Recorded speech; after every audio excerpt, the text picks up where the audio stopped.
À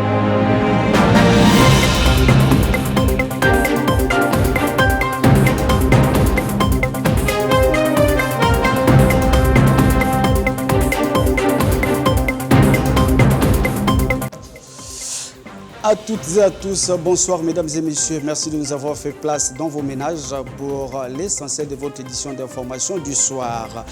Rapidement, les titres du journal. La communication du ministre de la Santé sur la présence du nouveau variant britannique au Gabon.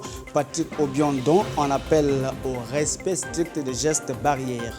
Et puis nous parlerons également dans cette édition d'information des problèmes d'adduction en eau potable dans le 5e arrondissement du Libreville, précisément au quartier Bongos.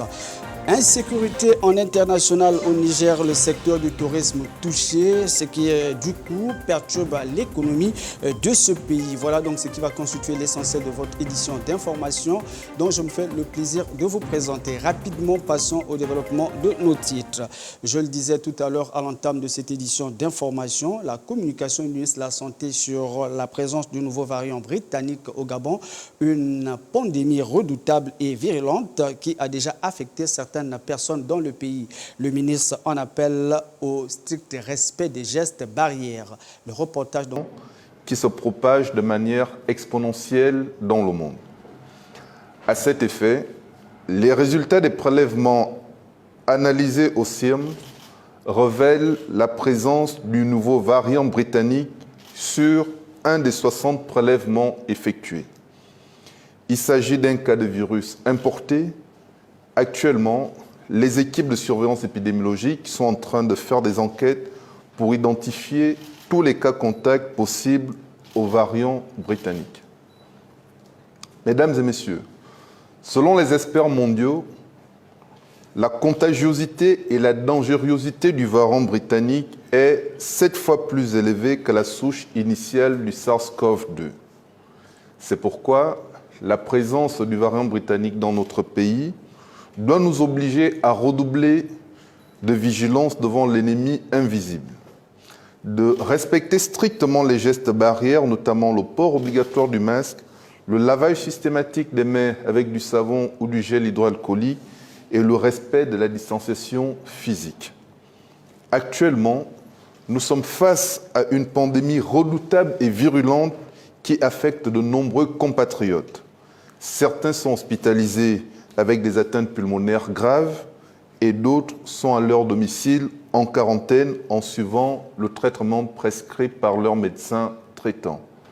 La situation est préoccupante.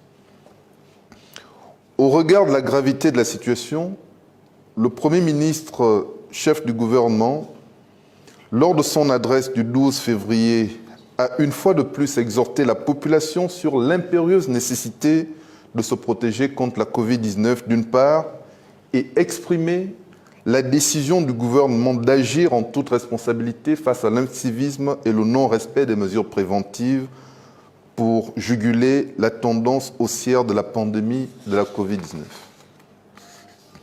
À cet effet, la sortie récente effectuée par le gouvernement ce dimanche 14 février 2020 dans les restaurants, les marchés, les lieux de culte est un réel avertissement pour toute personne physique ou morale qui adopte une attitude de défiance en exposant les populations au coronavirus.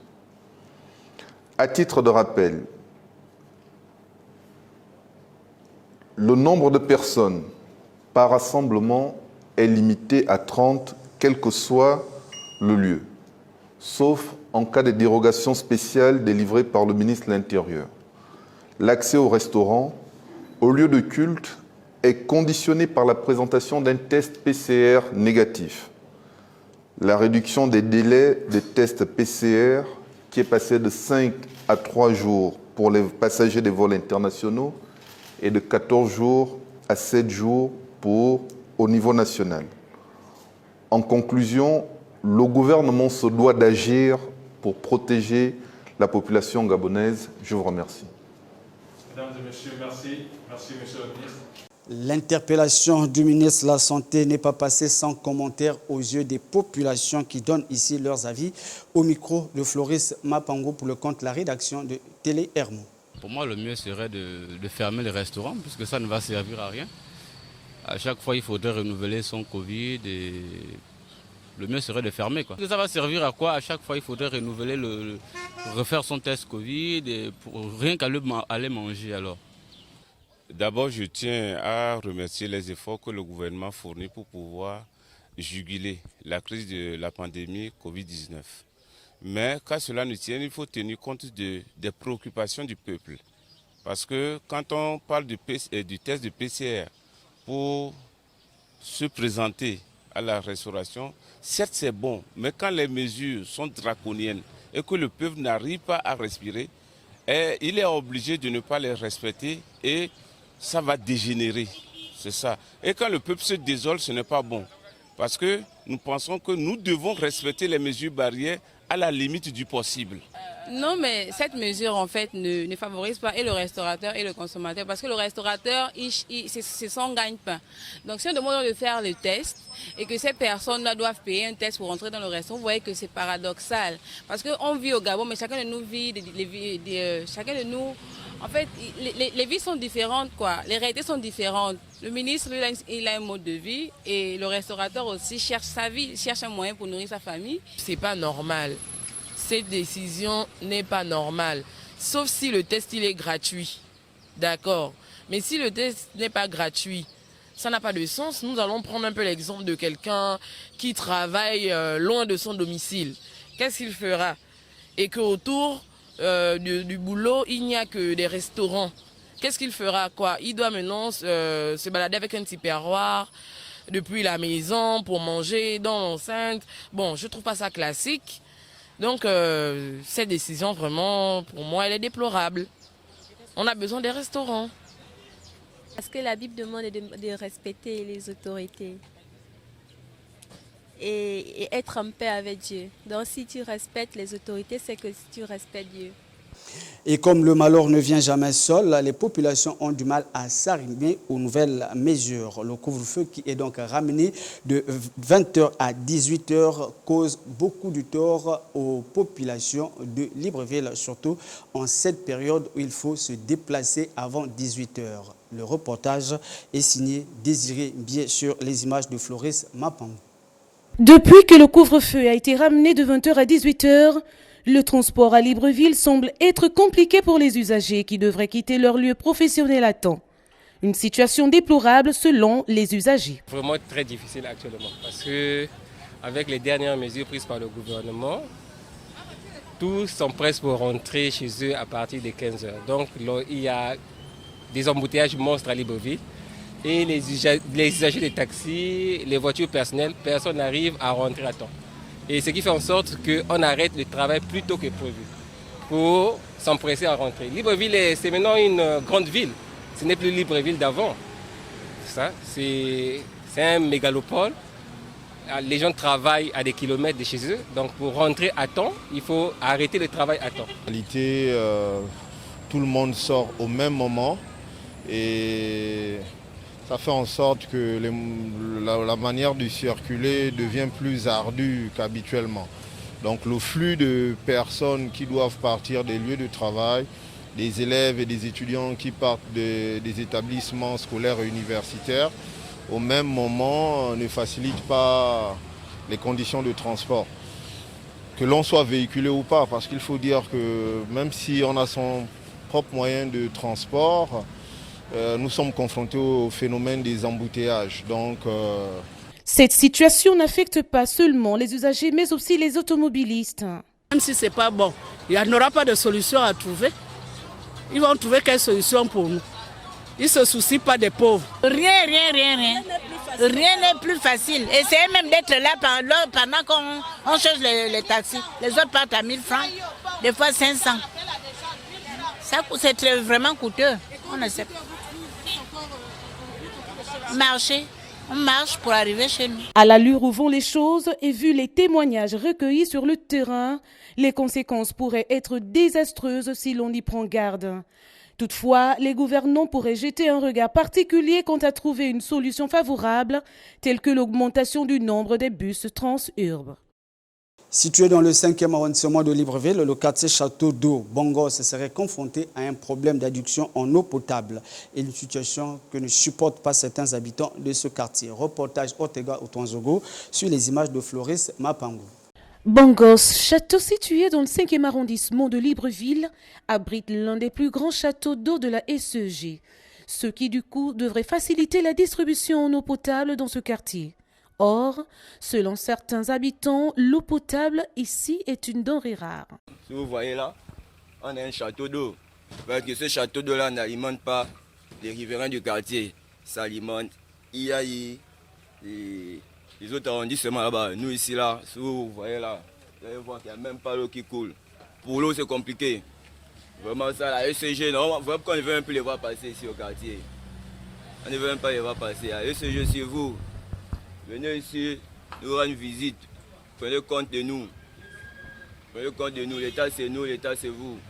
Aidez-nous. Et vraiment, je vous remercie d'être passé dans notre quartier parce qu'il y a beaucoup de problèmes. Non loin de là, du côté de Mindoubé 3, l'eau coule à flot.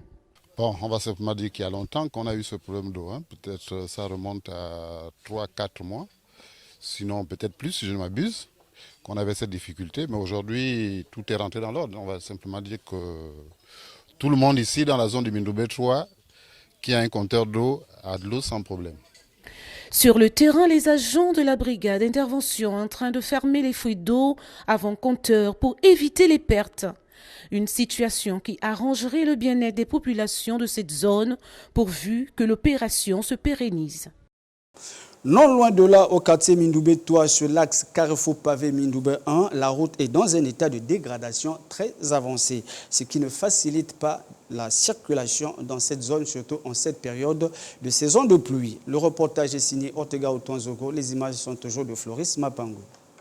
Un constat amer sur la route qui relie le Carrefour Pavé Mindoubé 1 au Carrefour Château Mindoubé 3. Des mares d'eau qui rendent difficile la circulation des automobilistes et usagers assujettis d'ailleurs à une gymnastique sans précédent. Avant, la route qui est devant là-bas, c'était complètement cassée.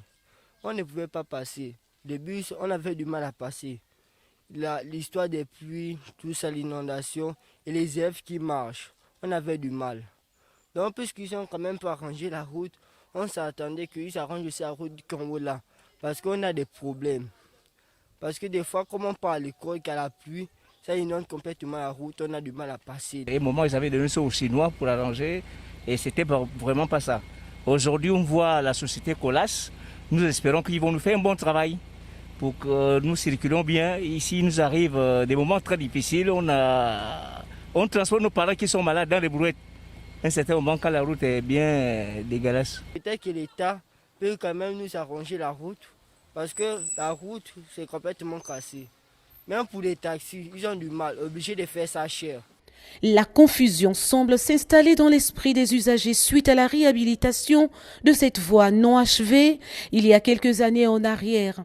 Ces derniers expriment une insatisfaction totale due au dysfonctionnement imposé par les clans domaines. Comme vous le constatez si bien, avec tous les désastres que vous voyez, nous vivons dans des conditions un peu difficiles, vraiment difficiles, où pour nous lever le matin pour aller à nos bureaux, c'est un peu compliqué. Et pour les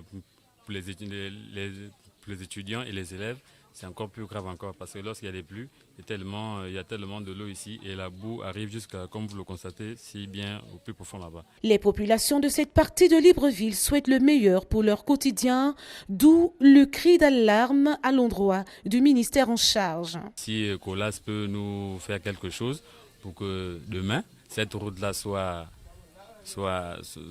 praticable pour que nous puissions aller à nos occupations un peu plus tard. Cette route qui fait couler autant d'encre que de salive éradiquerait les souffrances des populations et automobilistes qui empruntent cette voie au quotidien si l'État apporterait une cure de jouvence. Place à présent à l'information internationale. Le terrorisme menace l'économie et l'environnement au Niger. Plus de précisions avec nos confrères de la presse internationale.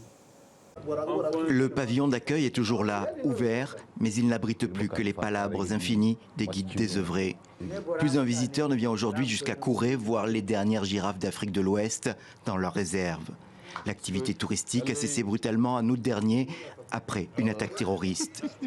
Le 9 août, dans cette zone jugée sûre, des hommes à moto ont tiré sur un 4x4, tuant 6 humanitaires français, leur guide et leur chauffeur nigérien.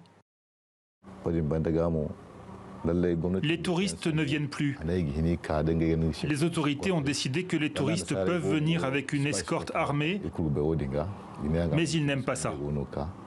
Husseini Idrissa est le président par intérim de l'association des guides depuis la mort du président en titre, Kadri Abdou, tué dans l'attaque. Il lance un appel aux candidats à la présidentielle pour qu'ils n'oublient pas le sort des employés de la réserve, désormais sans revenus. Et au-delà, c'est tout un écosystème qui est mis en danger par cette absence de visiteurs. Avec l'arrêt de la circulation de motos, les jeunes risquent de s'adonner à l'exploitation abusive du bois vert. Nulle part au Niger, on ne trouve ce genre de brousse.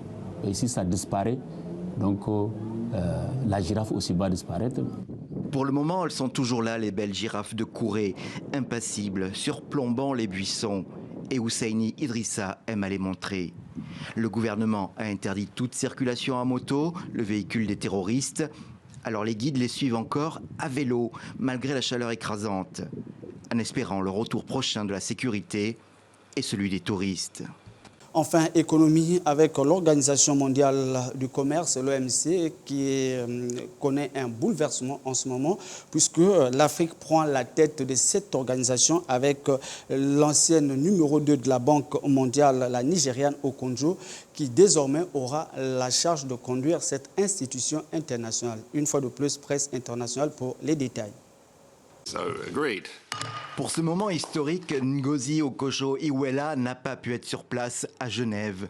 Pour cause de pandémie, c'est par vidéoconférence qu'elle s'est adressée aux délégués qui venaient de la placer à la tête de l'OMC, l'Organisation mondiale du commerce. Pour la première fois en 73 ans de GATT et d'OMC, vous choisissez une femme et une africaine comme directrice générale. C'est un événement, je suis formelle.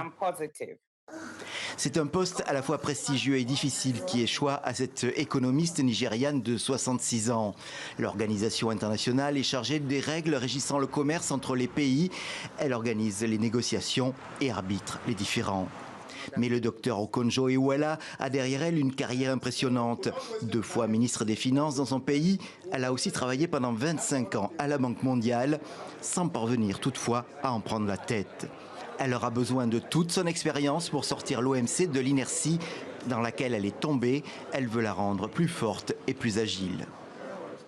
La pandémie et ses retombées économiques ont mis en évidence l'interdépendance des pays, l'importance du multilatéralisme et la nécessité de renforcer la collaboration pour parvenir à des accords commerciaux équitables et équilibrés qui offrent des opportunités à tous les membres de l'OMC, en particulier aux pays les moins avancés et aux petits États insulaires. Un pari difficile alors que le libre-échange et le multilatéralisme sont de plus en plus contestés dans le monde. Mais le parcours même de Ngozi Okonjo-Iweala, native de l'état du Delta dans le sud du Nigeria, est une suite de paris difficiles. Pour le moment, elle a le plus souvent gagné. Voilà, le plaisir a été pour nous de vous avoir servi, mesdames et messieurs. Reste plus qu'à vous dire au revoir. S'il plaît à Dieu, nous allons encore nous retrouver demain à la même heure. D'ici là, portez-vous bien. Bonne suite de programme sur la radio-télévision Hermon. Ciao.